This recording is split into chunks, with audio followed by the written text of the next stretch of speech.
So today's topic is hydrocele. What is hydrocele? Hydrocele means it is a collection of serous fluid in tunica vaginalis known as hydrocele. Hydrocele ये scrotal की जगह पे होता है, mail में होता है, ठीक है। तो जो भी फ्लूइड स्क्रोटम के अंदर जमा होता है उसमें कंटेंट्स क्या क्या होते हैं। एक तो वाटर रहता है, इनऑर्गेनिक सॉल्ट या फिर अल्बुमिन। अब यहाँ पे डेफिनेशन में हमने देखा कि serous fluid in the tunica vaginalis. अब ट्यूनिका वजाइनालिस मतलब क्या, कहाँ पे होती है ट्यूनिका वजाइनालिस, तो हम एनाटॉमी देखते हैं। तो ये है layers of scrotum and tunica vaginalis. This is the external layer, okay, that is skin. उसके बाद में आता है डार्टोज मसल, उसके अंदर फिर external spermatic fascia, then cremasteric muscle, internal spermatic fascia and after that tunica vaginalis. ये जो पिंक कलर का हमें दिख रहा है ये अंदर का टेस्टिस के साइड में, तो दैट इज ट्यूनिका वजाइनालिस। तो ये 3D इमेज है, ये देखिए बाहर का डार्टोज फेसिया, ये है cremasteric muscle, internal spermatic fascia and this is tunica vaginalis. तो ये जो ट्यूनिका वजाइनालिस और ये टेस्टिस है इसके बीच में फ्लूइड जमा होता है। देखो ये पिंक कलर की और ये टेस्टिस, इसके बीच में ये जो ग्रीनिश कलर का दिख रहा है यहाँ पे फ्लूइड जमा होता है। तो इसका क्लासिफिकेशन क्या क्या है। एक है communicating hydrocele. Communicating hydrocele means communicating with peritoneum mostly in the neonates due to incomplete obliteration of process vaginalis. मतलब जब भी छोटे बच्चों की ग्रोथ होती है तो पेरिटोनियम जो कैविटी होती है वो अलग और स्क्रोटल कैविटी ये अलग, लेकिन कभी कभी ये क्लोज नहीं होती। तो जो पेरिटोनियम होता है वही कनेक्टेड रहता है स्क्रोटम को, तो इसे कहते हैं कम्युनिकेटिंग हाइड्रोसिल। उसके बाद non communicating hydrocele, do not communicate with peritoneal cavity. अब ये कैसे होता है आगे देखते हैं। देखिए ये है peritoneum, this is peritoneal cavity, this is peritoneal cavity. यहाँ पे देखो ये पेरिटोनियम यहाँ पे क्लोज हो गया है, देखा। तो ये स्क्रोटम के साथ कनेक्टेड नहीं है, लेकिन यहाँ पे जो भी पेरिटोनियल कैविटी है वो कंप्लीट क्लोज नहीं हुई है, इसलिए ये पेरिटोनियम कैविटी ये स्क्रोटम के साथ कनेक्टेड है। तो इसे कहते हैं कम्युनिकेटिंग हाइड्रोसिल और इसे कहते हैं non communicating hydrocele. According to anatomy, अब फ्लूइड कैसे कैसे जमा होता है उसके हिसाब से उसके क्लासिफिकेशन किए गए हैं।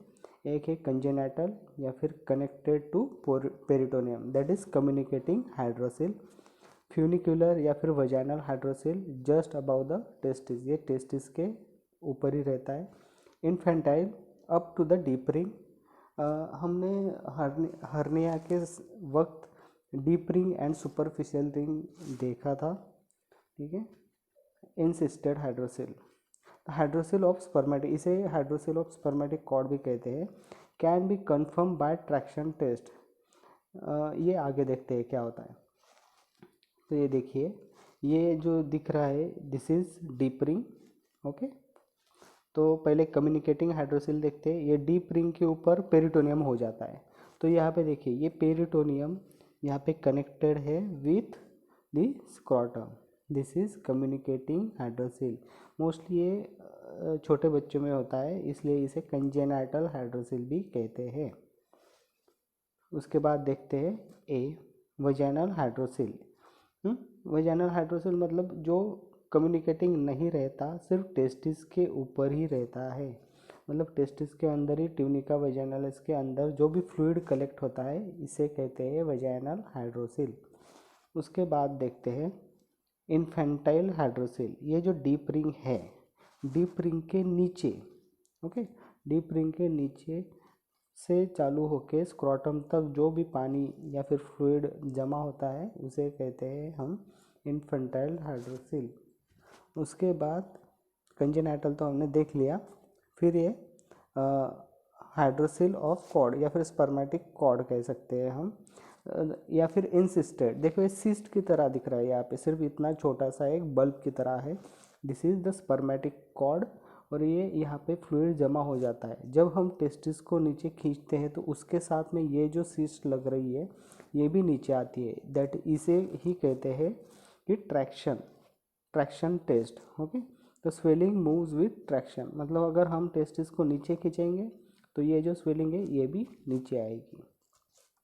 Next, types, primary vaginal hydrocele and secondary hydroxyl.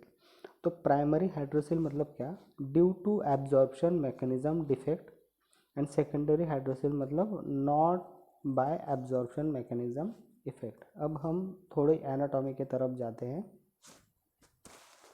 ये जो ट्यूनिका वेजाइनलिस है तो इसके अंदर और टेस्टिस के अंदर लुब्रिकेशन होने के लिए या फिर टेस्टिस फ्रीली मूवेबल होने के लिए हमेशा फ्लूइड सिक्रीशन होता रहता है।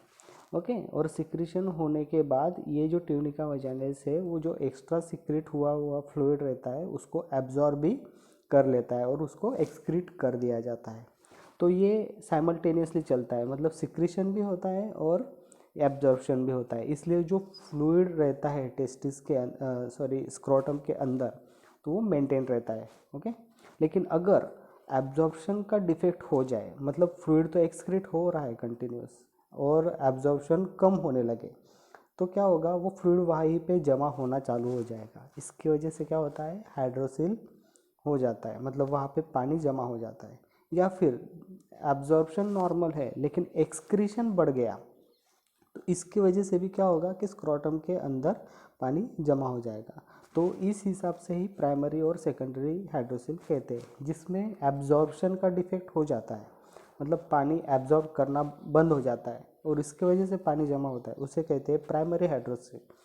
और जिसमें एक्सक्रीशन ज़्यादा हो जाता है, एब्जॉर्प्शन नॉर्मल है, तो उसे कहते हैं सेकेंडरी हाइड्रोसिल। तो हम देखते हैं, तो सेकेंडरी हाइड्रोसिल क्यों होता है, क्योंकि ट्रॉमा, इन्फेक्शन या फिर इन्फ्लामेशन या फिर कैंसर। तो अकॉर्डिंग टू कंटेंट, अब जो भी टेस्टिस है, जो ट्यूनिका वेजाइनलिस का जो भी पाउच है उसमें अगर ब्लड जमा होता है पानी की जगह पे, अगर पानी जमा होता है तो उसे कहते हैं हाइड्रोसिल। हाइड्रा मतलब वाटर। अगर ब्लड जमा होता है तो हिमेटोसिल, हीम मतलब ब्लड।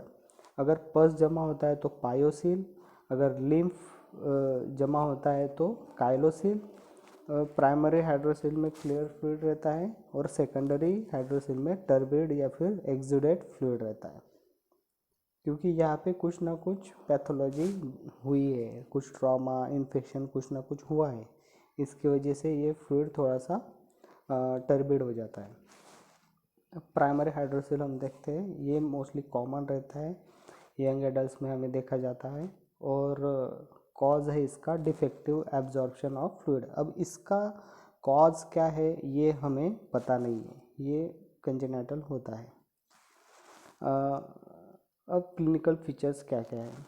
अब clinical features, getting above the swelling is positive. हमने हर्निया के वक्त भी देखा था कि स्पर्मेटिक कॉर्ड पाल्पेबल नहीं होती, और इसमें क्या होता है कि जो भी हाइड्रोसिल है वो सिर्फ स्क्रोटम तक ही सीमित होता है, इसलिए हमें स्पर्मेटिक कॉर्ड पाल्पेबल होती है, इसलिए getting above the swelling is positive. Cough impulse test negative. Hernia में कम इम्पल्स टेस्ट पॉजिटिव होती है, क्योंकि कफ करने की वजह से स्वेलिंग बढ़ती है। यहाँ पे कफ की वजह से स्वेलिंग नहीं बढ़ती, इसलिए ये कफ इम्पल्स टेस्ट निगेटिव।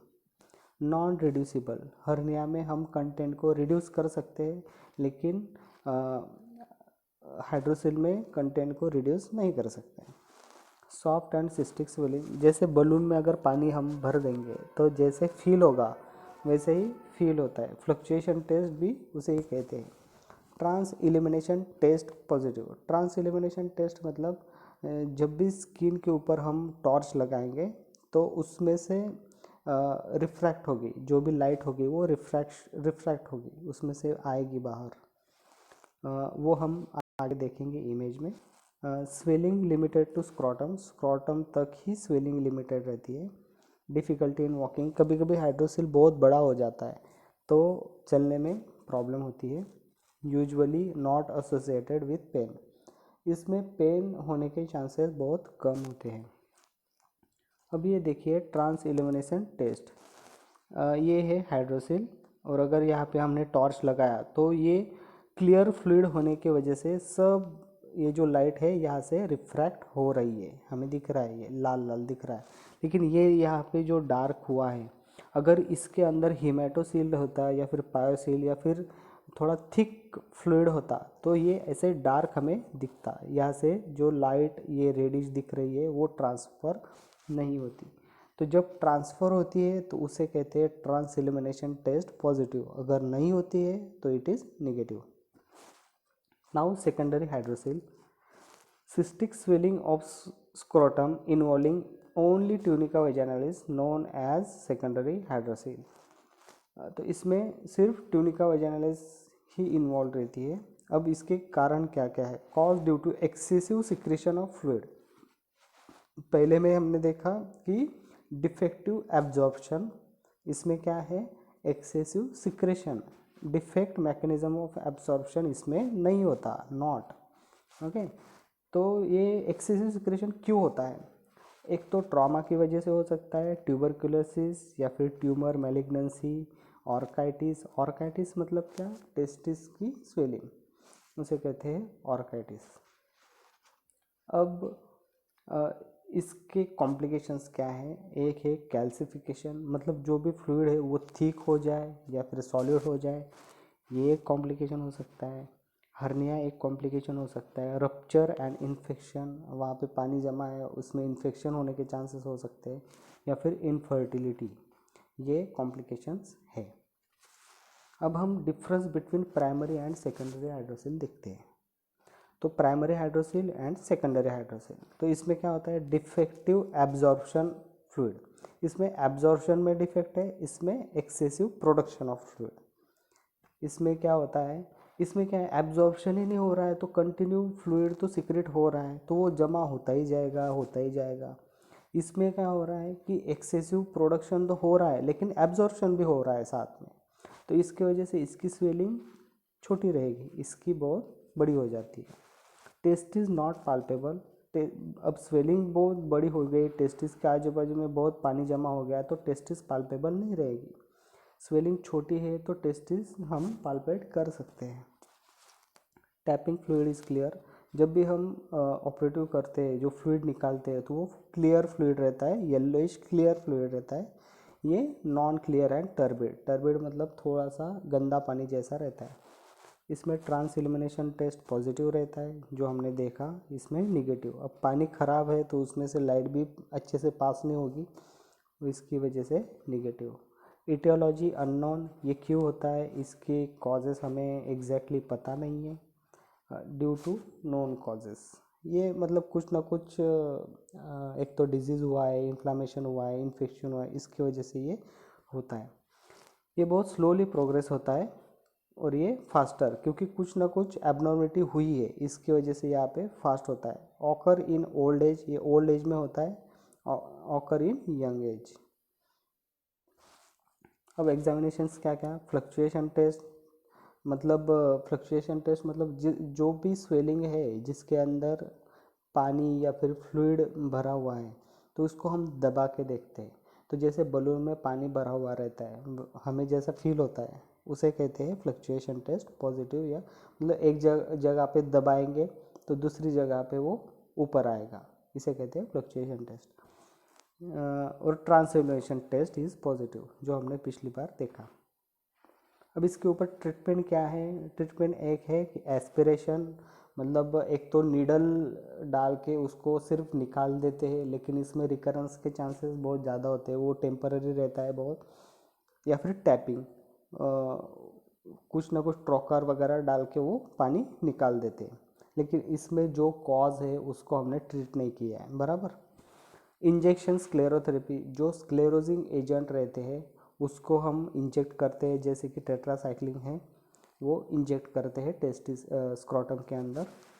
या फिर लॉर्ड्स एप्लीकेशन सर्जरी, ये सर्जरी करते हैं। इसमें क्या होता है कि पहले तो इंसिजन लेके लेयर वाइज स्क्रॉटम को ओपन करते हैं, जो ट्यूनिका वैजानालिस है उसको कट करते, जो अंदर का फ्लूइड है उसको सब बाहर निकाल देते हैं, और जो डिफेक्टिव पार्ट है उसको फोल्ड करके टेस्टिस के पीछे हम लाइगेट कर देते, पैक कर देते। जैसे कि हमने किसी भी सपोज दूध दूध लाया है, हमने पन्नी में दूध अगर लाए हम, तो उसको जैसे हम चॉकलेट खाते हैं, सपोज चॉकलेट के रैपर हम उल्टा कर देते हैं, उसको जो बाहर का रहता है वो अंदर आ जाता है और अंदर का जो है वो बाहर चला जाता है।